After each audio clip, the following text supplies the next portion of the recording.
If you believe that the truth always finds its way into the light, hit that like button right now and subscribe to this channel, because what you are about to witness on the stage of Family Feud is one of the most stunning moments in the show's entire history. Most secrets have a lifespan. They survive for as long as the person carrying them has the strength to keep carrying them, and not one day longer. For 7 years, Renee Caldwell had carried a secret that was not even hers, a secret that had been placed on her shoulders by a man who had convinced her that silence was the same as dignity, that keeping the peace was the same as keeping the family together, and that what she did not say out loud could not hurt anyone. She had believed him for a long time. She stopped believing him on a Tuesday afternoon in Atlanta, Georgia, under the studio lights of Family Feud, 30 seconds after her husband opened his mouth and gave an answer that made the truth impossible to contain any longer. Steve Harvey had seen a great many things on that stage. He had laughed and cried and shaken his head at the unpredictability of the families who walked through those doors.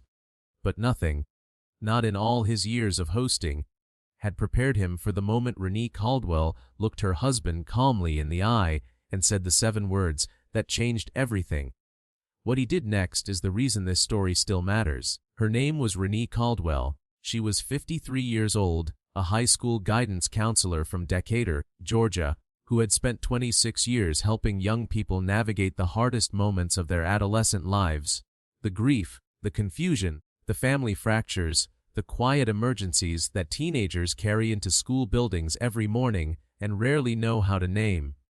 She was the person the most troubled students were sent to. She was the person who remembered their birthdays, who kept notes from previous years, who followed up 3 months after a crisis to ask how things were going. She did not do any of this because it was required. She did it because she understood, at a foundational level, what it meant to need someone to see you clearly and refuse to look away. She had been married to Gerald Caldwell for 23 years. Gerald was 57, a logistics operations director for a regional freight company, organized and methodical in his professional life, and, as it turned out, in his personal one as well. He was a man of routines and compartments, a man who had built his life in carefully separated sections and who had become very skilled, over many years, at making sure those sections never touched. They had 2 adult children together, a son named Deshaun, 28, who worked in software development in Austin, and a daughter named Tasha, 25, who had come home from college 3 years earlier and was now teaching elementary school 2 towns over. Both children adored their mother. Their relationship with their father was warm but maintained at a certain altitude, the way relationships sometimes are when a child senses, without being able to name it, that there is something in the room they have not been given permission to see. The Family Feud application had been submitted by Tasha, who had simply wanted to do something fun with her family and had thought a game show might be the kind of low-stakes afternoon that could bring everybody together. She had written, in the application, that her mother was the most capable person she had ever known and the reason she had become a teacher herself. The producers had called within 10 days. What Tasha did not know, what Deshaun did not know, what none of the children knew, was that 7 years earlier, Renee had discovered that Gerald had a second family, not an affair in the conventional sense, not a brief entanglement that had run its course, a parallel life, a woman in Marietta, Georgia, 18 miles from their home, and a 9-year-old boy who carried Gerald's last name and had Gerald's face, and had been going to school every morning for 9 years as a Caldwell. Renee had found out through a document, a medical insurance form that had arrived at the wrong address, carrying the name of a child she had never heard of. She had confirmed it within a week, quietly alone. She had confronted Gerald, who had not denied it. He had cried. He had said that the other relationship had begun before they were married, and that he had never known how to end it. He had said that the boy was innocent in all of it, which was the one true thing in everything he said. Renee had made a decision that had cost her more than she had ever expected to pay.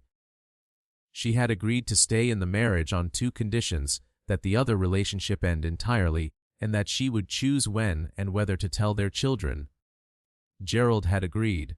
The other relationship had, to the best of Renee's knowledge, ended, and for 7 years she had kept her word about the silence, carrying the weight of a truth that was not her fault and not her responsibility and not her secret to bear, because she had decided, in her guidance counselor's understanding of the damage that disclosure causes to children, that her children's stability was worth the cost. She had been wrong about one thing, however. She had believed, in agreeing to the silence, that Gerald understood what he owed her in return, that he understood the magnitude of what she had absorbed on behalf of their family, that he would spend the rest of his life being quietly, consistently, privately grateful for the sacrifice she had made. She was about to find out, on national television, that she had overestimated him. The Caldwell family came onto the stage as 4, Renee, Gerald, Deshawn, and Tasha, plus Gerald's younger brother Marvin as the 5th player. They were a presentable group, the kind of family that looks, from the outside, exactly like what a family is supposed to look like, well-dressed, composed, friendly with the production staff. Gerald in particular was expansive and at ease, shaking hands with the crew, making jokes during the warm-up, positioning himself at the center of the family's energy the way he had always done. Renee stood beside him. She smiled when the situation called for it. She answered the warm-up questions with the measured, articulate confidence of a woman who spent her days in rooms where precision of language was the difference between helping someone and missing them entirely. The audience liked her immediately, in the way that audiences often respond to people who are genuinely rather than performatively present. The game itself moved well. The Caldwells were competitive without being aggressive, and there was a real family warmth to their playing, Tasha and Deshawn teasing each other over wrong answers, Marvin providing comic relief, Gerald playing the patriarch role with practiced ease. They advanced to the main game with a solid lead. It was during the main game, on a question about things people keep hidden from their spouses, that the ground shifted. The category was, name something a husband might keep secret from his wife. Gerald was at the podium. He buzzed in confidently and said, "A credit card." It was a perfectly reasonable answer. It scored. The audience applauded. Gerald stepped back with the satisfied expression of a man who had gotten it right. Steve Harvey moved on to the next question. But something had happened in Renee's face that had not been there before. It was not dramatic, it was not a flinch or a visible reaction, it was something smaller and more telling. A quality of stillness that arrived in the way stillness arrives in a person who has just been asked to stand next to something unbearable and pretend it is not there. Tasha, standing beside her mother, noticed it. She did not know what she was noticing. She reached out and touched her mother's arm anyway, the instinctive way children reach for parents when something changes in the atmosphere without explanation. Renee looked at her daughter. Then she looked at Gerald, who was watching the scoring board with the undivided attention of a man who had no awareness whatsoever that anything had changed. Steve Harvey, who makes it his business to read the room, had turned back toward the family and caught something at the edge of his peripheral vision. Not enough to name, but enough to make him slow down. "You good?" he asked Renee, in the quiet, direct way he sometimes checks in with contestants when the energy shifts. Renee looked at him. The pause lasted one beat longer than a pause normally does. "Can I say something?" she asked. The room registered the question before it was even answered. Something in the way she said it. Not nervous, not angry, just resolved. The way a person sounds when they have been waiting for a door to open for a very long time, and have finally decided to stop waiting and simply walk through the wall, told the audience that what was coming was not a quip, or a complaint, or a game show moment. Steve looked at her. "Go ahead," he said. Gerald had turned from the scoring board. His expression was carefully neutral, the expression of a man who was very good at appearing untroubled. 7 years ago, Renee said, her voice steady and unhurried, "I found out that my husband had a child with another woman, a son. The boy is 16 years old now." The studio went silent with the total, absolute completeness of a room in which everyone has simultaneously stopped breathing. Tasha's hand, still on her mother's arm, tightened. Deshawn, standing at the back of the family group, had gone very still. Gerald did not move. His expression had not changed, which was itself a kind of answer. I stayed. Renee continued in the same unhurried voice. I stayed because of my children, and because I believed in the commitment I had made, and because I am someone who honors her word even when the other person has not honored theirs. She paused for one breath. I have kept that secret for 7 years, at a cost that I will not describe in public, because some things belong to me and not to anyone else. She looked at Gerald directly. But I will not stand here while my husband answers a question about what men keep hidden from their wives and perform like a man with nothing to hide. I will not do that. Gerald said nothing. Steve Harvey stood at the center of that studio, and for a moment he simply allowed the weight of what had just been said to exist in the room without trying to manage it. Then he took one step toward Gerald Caldwell, and the expression on his face was one that everyone in that studio would remember. ACT4THE2RNR 12:16 minutes. Steve Harvey looked at Gerald Caldwell for a long moment without speaking. It was not an aggressive silence. It was the silence of a man who was choosing his words with the care that the moment required, and who understood that the wrong words here would betray the woman standing 3 feet away, who had just done the single most difficult thing she had done in 7 years. I'm going to ask you one question, Steve said to Gerald, and I want you to think before you answer it. He paused.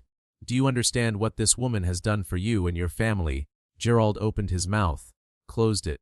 There was a version of this moment where he chose defensiveness, where the instinct to protect himself won out over everything else.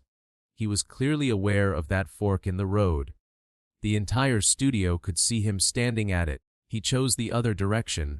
Yes, he said. It came out quietly and without performance, which was the most honest thing about it. Say more than that, Steve said. Gerald looked at Renee. His children were on his periphery. Tasha with tears running silently down her face. Deshaun standing with his jaw set and his arms at his sides in the posture of a man absorbing a blow he had not seen coming and was not yet sure he could process. I made a choice before my marriage that I did not end when I should have, Gerald said slowly. And when your mother found out, instead of walking away, which she had every right to do, she stayed. She protected all of you from something she did not cause. She carried something that was mine to carry. His voice had lost all of its earlier ease. What was left sounded like a man speaking from a part of himself he rarely let out in public. I have not thanked her the way I should have. I have not acknowledged what she gave up. And standing up here today, having her be the one who finally had to say it out loud because I never did. He stopped. That is not who I want to be. Steve nodded once. Then he turned to the audience. I want to say something clearly, he said. What this woman did, staying in a marriage after that level of betrayal, protecting her children from the knowledge of it, carrying that truth alone for 7 years, is not something I am going to tell you was the right choice or the wrong choice, because that is not mine to judge. That is hers. She made it. She lived it. He paused. What I will tell you is that what she just did up here, speaking the truth in this room, in front of her children, in front of this audience, in front of her husband, that took more strength than most people will ever be called upon to show, and it deserved to be named. He turned back to Gerald. She gave you 7 years, Steve said. She gave you the ability to stand in your children's lives as a whole man rather than a broken one. She gave you time you did not earn, and the least, the absolute least, you owe her right now is a real apology, not because the cameras are on, because she is standing right there, and she has been waiting for 7 years for you to fully understand what she did. Gerald turned to Renee. He did not reach for her hand. He did not try to close the distance between them with a gesture that the moment had not yet earned. He simply looked at her, the way you look at someone when you are finally allowing yourself to see them without the protective glass of your own guilt and self-justification. I am sorry, he said, for all of it, for what I did before, for what I made you carry after, for not spending every day since then making sure you knew that I understood what you sacrificed. His voice held steady for most of it and broke slightly on the last sentence. I am sorry, Renee. Renee listened to the apology with the composure of a woman who had rehearsed this moment in her own mind so many times that hearing it out loud was, in a way, quieter than she had expected. She did not cry. She did not respond immediately. She simply received it, the way you receive something you have been owed for a long time. Then she said, "I know you are. I've always known that." She looked at her children. Tasha had her hand pressed to her mouth. Deshaun had not moved, but something in his face had shifted, from shock toward something more complicated and more forgiving, the particular expression of a child who has just been given a piece of the story that makes the rest of it make sense. Steve Harvey stepped back. He let the family have the moment. Then, after a long pause, he addressed the cameras. "Ladies and gentlemen, Renee Caldwell came onto this stage today to play a game show. What she did instead was something far more important. She decided for the first time in 7 years to stop paying the price for someone else's choices in silence. She decided that her truth was worth saying out loud." He looked directly into the lens.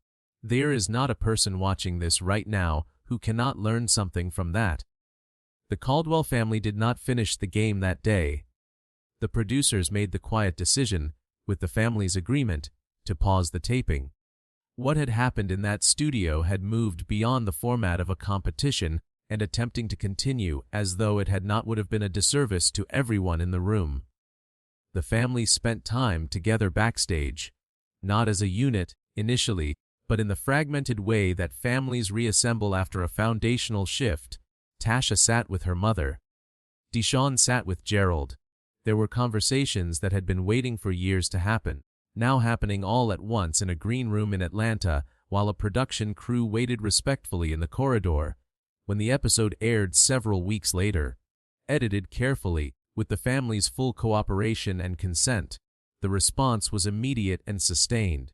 The clip of Renee's disclosure and Steve Harvey's response to Gerald traveled through social media with the particular velocity that belongs to moments of radical honesty quickly, widely, and into communities that rarely overlap. It was watched and re-watched in the way that people return to something that articulates a feeling they have been unable to name. The letters and messages that came to the show's production team in the weeks following the broadcast were remarkable not only in volume, but in specificity. Hundreds of women wrote to describe variations of the same experience.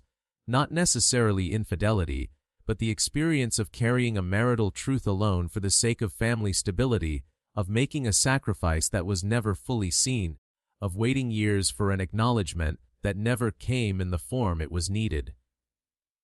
Many of them said that watching Renee speak had given them something they had not known. They were missing a language for the thing they had been living through. Several family therapists and marriage counselors cited the episode publicly as an example of what they call involuntary secret bearing, the specific psychological burden placed on a partner who discovers a betrayal and then absorbs the knowledge alone, often to protect children or preserve family structure, at significant personal cost. The clinical literature on this dynamic is limited, and several practitioners noted that the episode had generated more public conversation about the subject than years of professional writing had managed to do. Renee spoke publicly, through a single interview given several months after the broadcast, about her decision to disclose on that stage.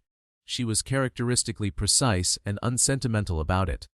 "I did not plan to say what I said," she told the interviewer. "I had planned, for 7 years, not to say it. But when Gerald answered that question, so casually, so completely at ease, I understood something that I had been avoiding understanding for a long time. I understood that he had moved on from what he had done in a way that I had never been given permission to move on from it, because I was the one holding it, and I was done holding it." She paused before continuing. "I want to be clear about something. I am not presenting my choice to stay in my marriage as a model for anyone else. Every woman has to make her own determination about what she can live with and what she cannot. What I am saying is that if you make the choice to stay, you deserve, at minimum, to have the other person in that marriage understand the full dimension of what you gave up in making it." Gerald did not fully understand that. The only reason he understands it now is because I finally stopped protecting him from the truth of his own debt. Gerald Caldwell did not speak to press. His silence was, by all accounts, a considered and respectful one. He attended family therapy with Renee beginning 3 weeks after the episode, a process that their daughter Tasha described, in her own words, as painful and necessary and something my mother deserved years ago. He made no public statements about the other child, a matter that remained private, as it was entitled to, but those close to the family indicated that he had taken steps to ensure that the boy's life and stability were not further disrupted by what had been disclosed. Deshawn, who had been the most visibly shaken on the day of the taping, wrote about the experience several months later in a personal essay published by a mid-sized cultural magazine. He described the specific experience of learning, as an adult child, that the version of your family you had been given was incomplete. He wrote about anger and about the gradual, non-linear process of recognizing that his mother's choice to protect him from the truth had itself been an act of love, even when the anger made it hard to receive it as such. He ended the essay with a line that was widely quoted. "My mother spent 7 years being stronger than anyone should have to be. The least I can do is spend the rest of my life making sure she knows that I see it." Tasha, who had submitted the application that brought her family to that stage, said simply in a short statement she shared with close friends, "I wanted to do something fun with my family. What actually happened was better. It was real." Steve Harvey referenced the Caldwell episode during a commencement address he gave at a university in Atlanta the following spring. He did not mention the family by name, but he described the moment Renee spoke as the most significant thing he had witnessed in his years on television. He told the graduates that the most courageous act any person could perform was to tell a true and costly thing in a room full of people who would prefer the comfortable version, and to do it not out of anger or revenge, but out of the quiet, dignified refusal to disappear. "The truth is not always welcome," he said, "but it is always necessary, and there are people in your lives right now who are carrying truths that belong to someone else. When you encounter those people, do not ask them to keep carrying in silence. Ask them what they need, and then, most importantly, listen to the answer." Renee Caldwell returned to her school that fall. She continued to be the person the most struggling students were sent to. She continued to remember birthdays and follow up after crises and keep notes across years. Nothing about her professional practice changed, because nothing about her fundamental character had changed. Only the weight she was no longer required to carry. She hung one thing in her office that had not been there before, a small framed card, handwritten, in the handwriting of her daughter Tasha. It read, "You were seen." That, by Renee's own account, was enough. If this story moved you, please take a moment to like this video and subscribe to the channel. Every week we bring you the moments from Family Feud that go beyond the game. The moments of real courage, real honesty, and real families choosing truth over comfort. Share this with someone who needs to be reminded that their silence has a value, and their voice has a right to be heard.